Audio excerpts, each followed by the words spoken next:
it ends with you essentially kind of playing tug of war with yourself. You've got games on one side of the rope, you've got your sport on the other side of the rope, and they are tugging against each other, and you're just kind of hovering around the middle, not really getting anywhere. Hey guys, and welcome to today's video. This one is going to be a Q&A answering a subscriber's comment from a few weeks back, which had multiple really good questions in it. The questions were on some pretty complex topics, which I just could not do justice to simply typing a comment back to. So I thought I'll put it in a video, and then everyone, all of you guys will benefit from it as well. The question comes from AG and says, how long should I work out? Is it fine to work out in the morning as well as the evening? Which is the best time for workouts? I practice martial arts and I'm also trying to build some muscle at the same time, trying to strike a balance between both. So as you can see, there's a lot going on with that question. So let's get right into answering it. But first, take 2 seconds to subscribe to my YouTube channel, AshMayPT, and also give this video a thumbs up whilst you're at it. So, how long should I work out for? I've actually been asked this quite a lot of times, and it's one of those questions where I've never really understood where it comes from. I mean, I do understand why the question would actually occur to someone and why somebody would wonder it, but I guess luckily for you and me, it's really simple to get the answer. As basic as it sounds, your workout should be as long as it takes to get what you need done.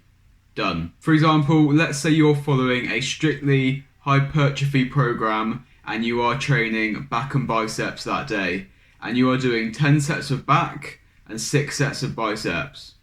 Your workout should be however long it takes you to perform those 10 sets of back and 6 sets of bicep to a good standard, to the good quality that you need to execute them to. If it takes you 40 minutes, then it takes you 40 minutes.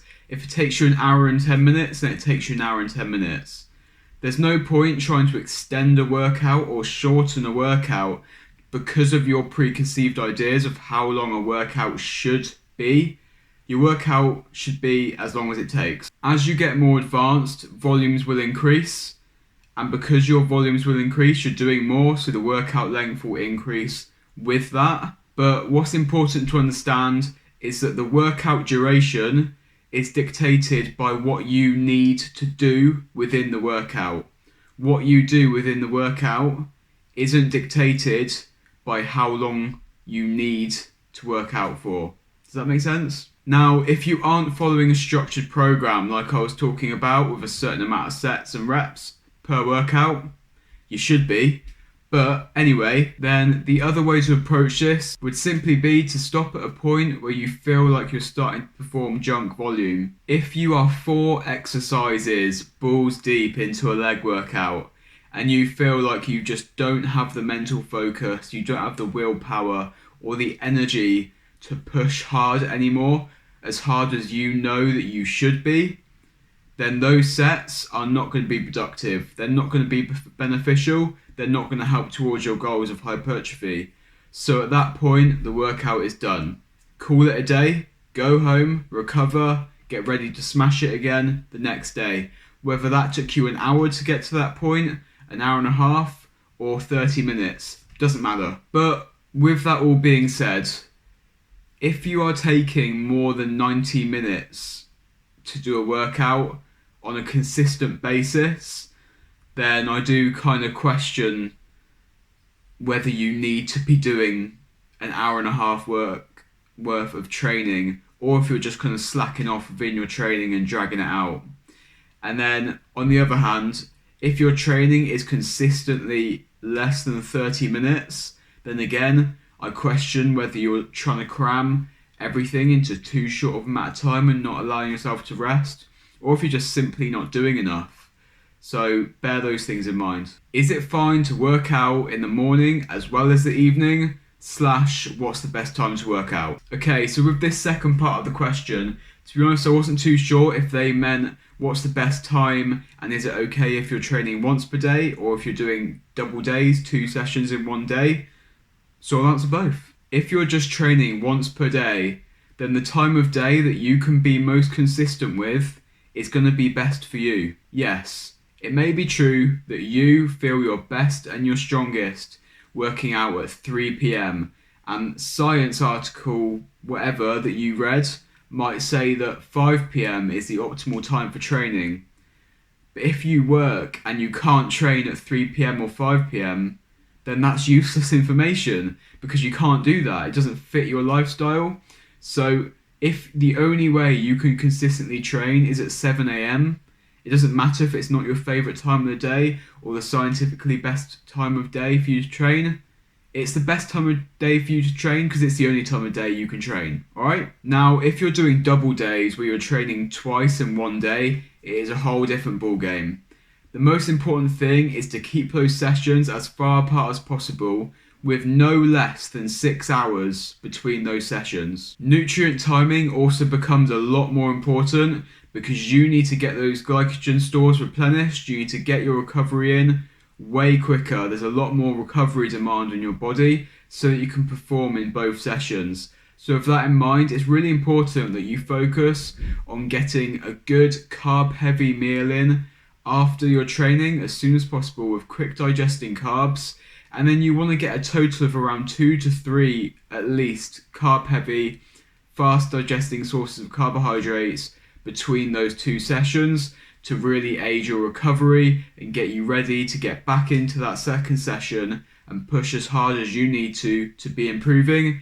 Then get home, eat up again, get ready for the morning session. Also, when you're doing double day training, it's even more important that you are smart with your programming. You're going to have to moderate intensity, there's no way around it. I know that going to all out failure, killing yourself in every single set in the gym when you're trying to build muscle is really fun. We all like it. It gets testosterone going. You feel alpha.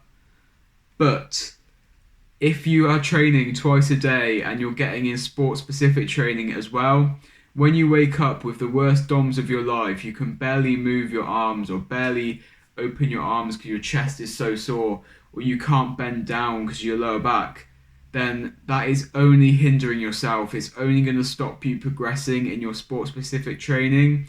And also that fatigue is going to accumulate. Every single time you're going into a session beaten up already, you're going to get more beaten up. And if you're doing double sessions, then that fatigue is going to accumulate really quick and you're either going to buy yourself an injury, no progress, or a lot of extra time off as deload recovery time. And the last part of this question is, I practice martial arts and I'm also trying to build muscle at the same time. How can I get a good balance of both of these? And this is a really good question, and it's also a really hard question.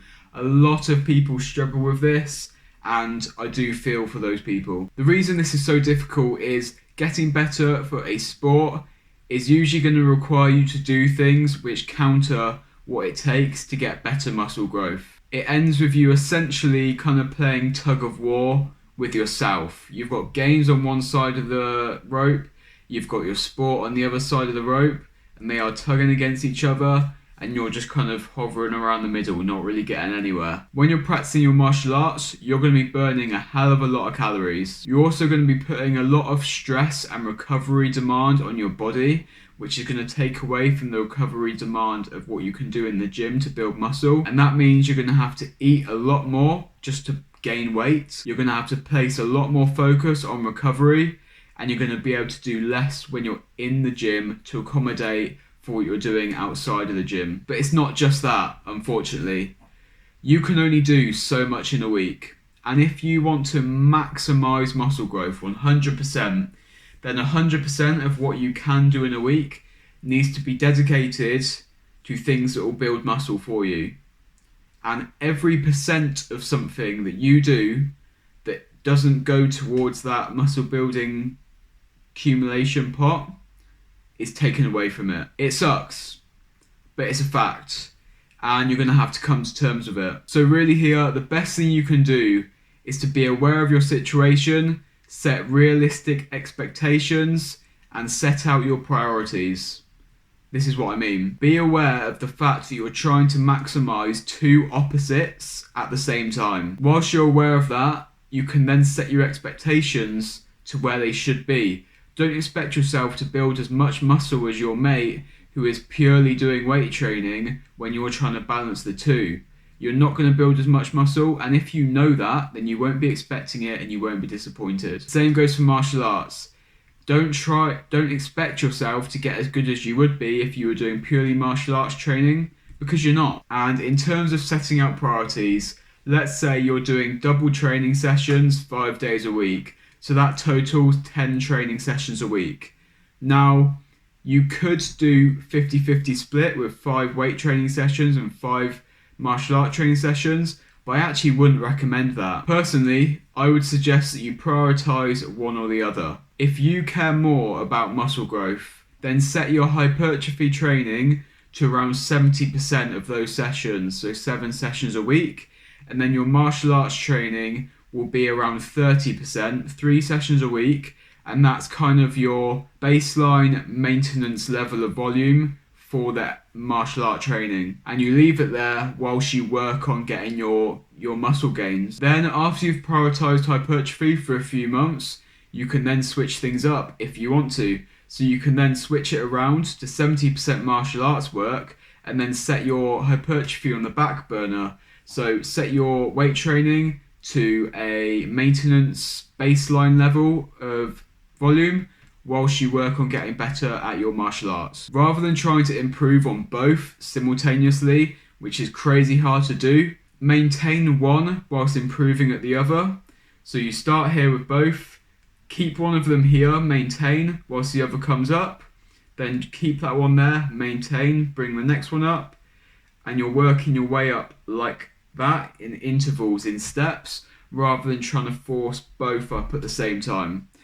I hope that makes sense, and I hope that answers your question really well, because that is all from me today.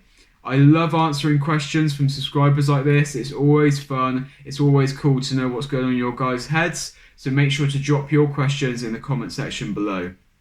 If you did enjoy today's video, make sure to subscribe to my YouTube channel, AshMayPT. There's new videos every Tuesday and Friday. Don't miss out. Join the team. What the hell are you waiting for? If you enjoyed the video, give it a thumbs up. Thank you so much for watching. Until the next one, see you later, guys.